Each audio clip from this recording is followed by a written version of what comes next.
Hey everybody, welcome to our new project, part one of the Onomatopoeia project. I know it's a big silly word, and it is, but this has been used in lots of applications that have to do with writing and comics especially, have been doing this for decades.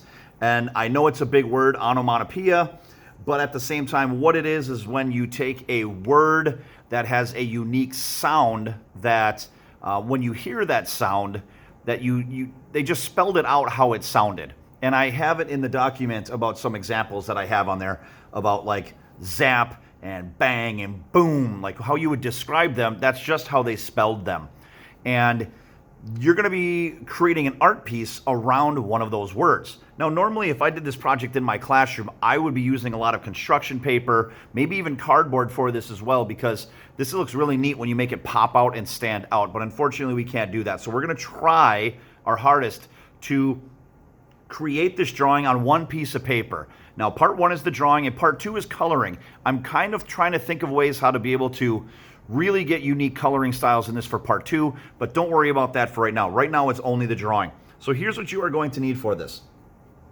You're going to need a brand new piece of white paper would be awesome, and you're going to want it the long way. You're going to want space this way because you want the letters to kind of stretch across this way.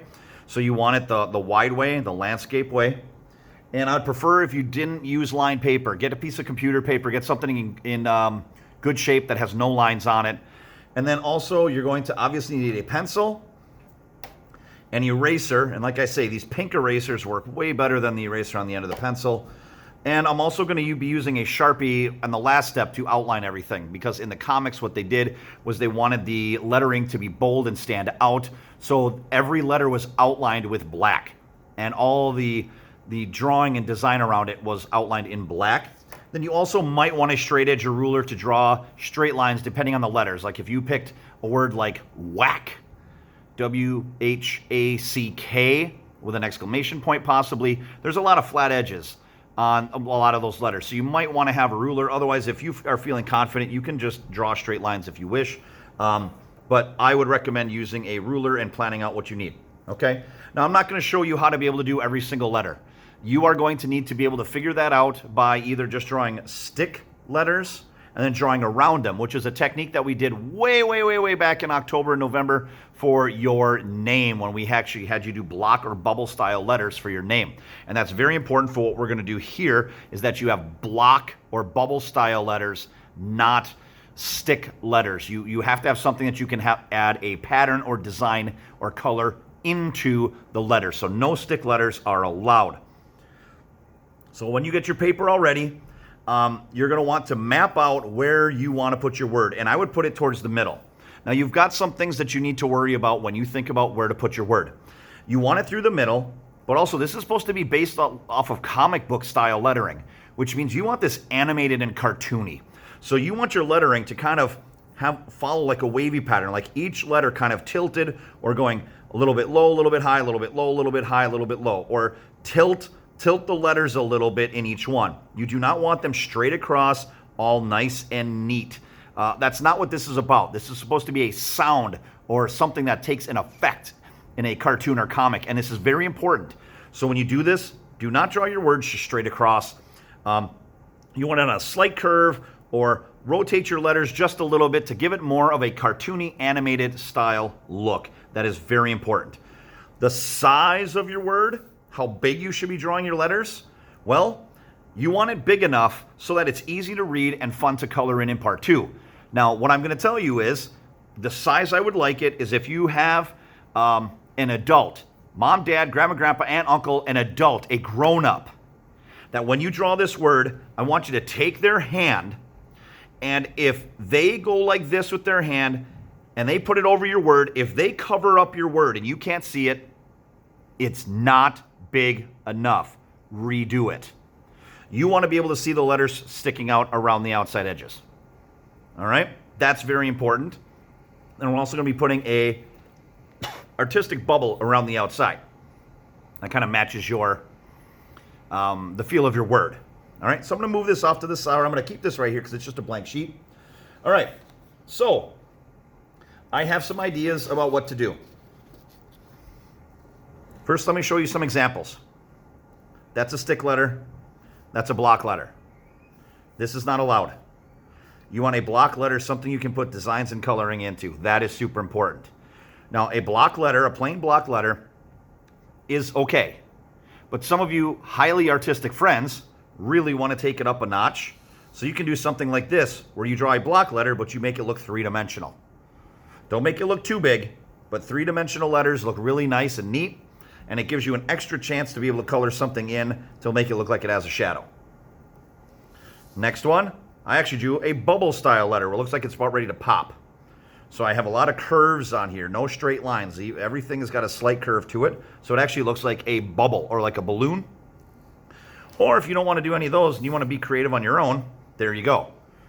Just make sure that your letters are very obvious and easy to read. So I just took a standard like letter B and just twisted it right there, but it's not connected. So I want to do something like that. If you want each letter to have like its own unique style, you can, but in the comics, generally they stay away from that. Each letter kind of is consistent in the way it looks. I probably would not want to put a 3D letter followed by a bubble letter followed by a very flowing kind of cursive style. So I wouldn't do that either. But if you would like to, I suppose you can. I'm not going to tell you no. If you want to put your own flair to it, that's okay. But again, stay away from stick letters. All right? So the next thing to talk about is the word itself. I'm going to move this out of the way and put my sheet up here. All right, now there's some things that I want to discuss about your word. Pow is the one I selected here with an exclamation point.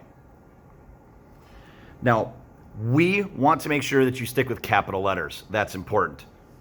We also want to make sure that your letters overlap, that they are slightly connected or they are overlapping each other. You can either have them touching, directly touching, or overlapping to make it look like one is in front of the other. So if you look at these examples, they don't have all of those capabilities. This is capital letters, but it's stick letters, and we can't have that. This is lowercase letters. We can't have that either. Those are no-nos. Now we look at this one. Ooh, bubble letters. There we go. We got the right letter style, but notice none of them are touching or overlapping. That we cannot have. In the comics, the letters are touching or overlapping. There is no space between the letters. Also, this word is very straightforward, something we want to steer clear of as well. All right. Ooh, better. But again, the letters are straight. They're all lined up. We don't want that. We want more animated, cartoony. Bubble letters, they are overlapping though, so we're getting closer. Then, there we go. Pow. Letters are overlapping. I took straight letter, raised the O up a little bit and tilted it, took the W and lowered it a little bit and tilted it the other way, and even the exclamation point is tilted. This is what you'd want to have. I cover it up with my hand. I can still see it popping out around my hand. This would be okay, except when I would draw it, I'd want to put it more towards the middle of my paper. This is acceptable. Okay? Once you get your word right where it needs to go, we need to talk about the very cool outline that's around the letters that kind of brings out the emphasis or the look of the sound that's happening. And in the document, I have 3 pages of random looking round or pointy bubbles that can go around or in between some of the letters. You may choose any one, but try to pick one that fits the sound. Like if you have something that makes a loud, if you picked a word that makes a loud sound, instant sound, boom, crack, things like that, you might want to choose the bubble that's got the points on it because that's kind of a loud, instantaneous sound. But you can choose what you want. All right? So you want to choose a bubble. And the bubble, how you draw it, is very important.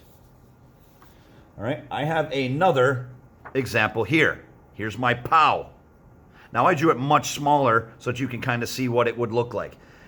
All right? So this example that I have up here, I drew pow. There is the words. All the letters are tilted. They are the correct way to look in all of them. But if you look very closely at the actual line around the bubble that's supposed to be around the letter, I actually drew through the letters. Don't draw through your letters. This little bubble item is supposed to look like it's back behind your letters. So I'm going to show you a trick how to do that in just a little bit. All right, so this one draws through the letters. You can't draw through the letters. Don't. If you do, I'm going to have you erase it or fix it.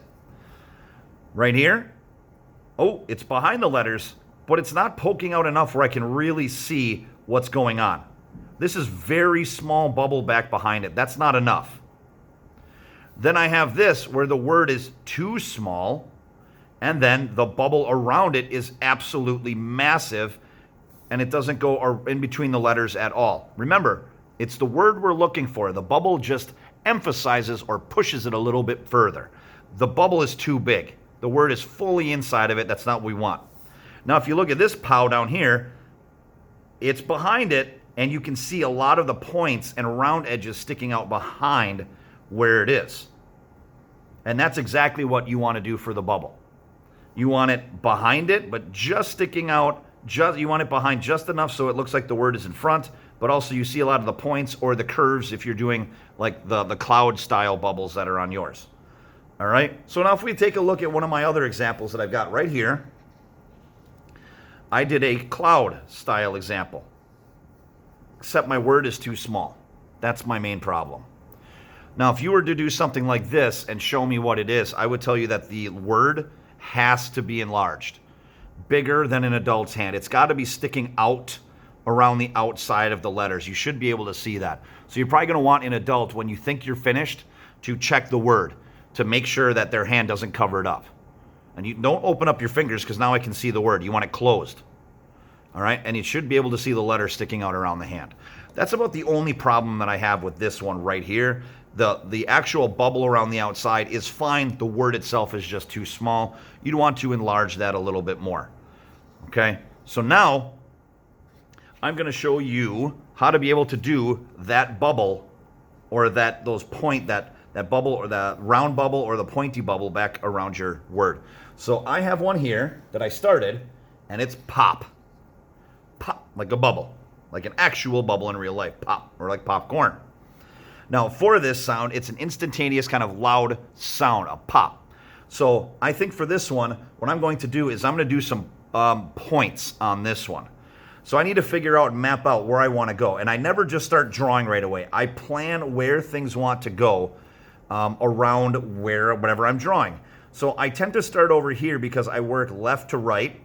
So I might start over here, and I'm going to draw my line, have it go back behind the letter P, and then bounce my pencil back up here and draw a little bit more, maybe behind here. Oh, I see a problem right here with my exclamation point. I forgot. It needs to connect right here because the inside of that letter P is actually like a window. You can see right through it. There we go.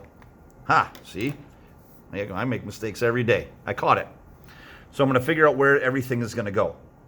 All right, so now I kind of have a plan about what to do. I'm going to draw light till I get it right. So I'm going to start over here. And now I'm not going to draw through my letter, but I'm going to plan that I'm going to go up. I'm going to pick my pencil up, but continue the path about where I want it to go. Same thing here. Pick up my pencil. I'm going to have it go back. Oh, hits that. The exclamation point comes back here. Down. Pick up my pencil. Oh, I'm going to have it go around there. There's another one. Pick up my pencil.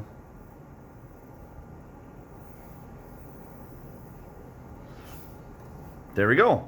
There's my points. Pop. It's an instantaneous sound. Bam, right there. I like that. I like the points on it.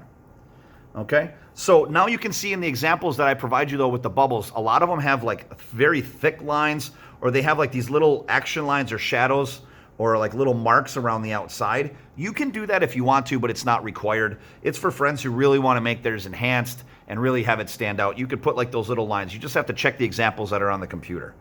All right? So now at this point, what I would do is I would take my Sharpie marker, and if I didn't have my pencil Sharpied like I already have, I would go over it and Sharpie it. You do want a black outline so that's easy to see, and you want to have the colors you're going to use in here soon really stand out, and by having a black outline, it really makes the colors stand out and are very bright, and we're going to use light colors for a lot of these, so the dark with the Sharpie or your black marker really enhance the colors a little bit more. So I would take your Sharpie and outline what you can, all right, go around and get the Sharpie, and then I'm going to show you my finished one that I'm going to start to work on right here. I did the word oops, because I do make a lot of oopses. I did a little bit more fancy with my work. I have my letters, but then I put like this little outline around it, like we do what we did for your name many, many months ago. I put an outline around it.